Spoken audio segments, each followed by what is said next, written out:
Marami sa atin dito, kung tungkol na sa batas, ibang pangalan na ginagamit. Sigurado ako yan. RTC judge ako eh. Mag-isa lang akong RTC judge dito sa korte nito. Mas ano, pwede mong manufacture sa Pilipinas. Minsan, binigyan pa nga ako ng death certificate ng kusado. Pagkatapos, pinahuli ko, huling-huli, buhay na buhay. Ganon, sa ating korte dito. Huwag na kong padala ng karukuhan ninyo dahil alam na alam ko yun. Kayo, nag-practice kayo, 1 taon, 2 taon. Ako, RTC judge.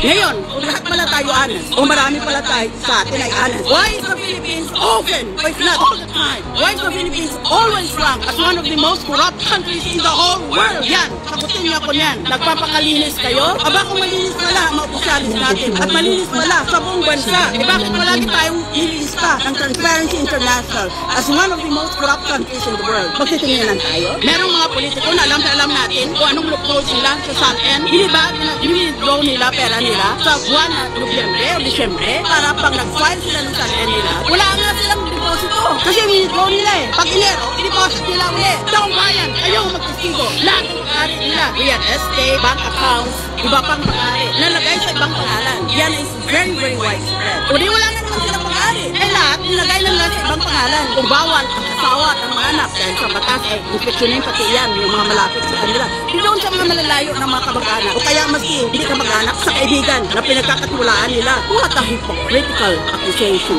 That is a problem in this country. We're all for honest government and yet the world condemns us as one of the most corrupt countries in the world. That's why it is difficult to win in any international election, in any international campaign, because the Philippines, among others, has a reputation of being a corrupt country.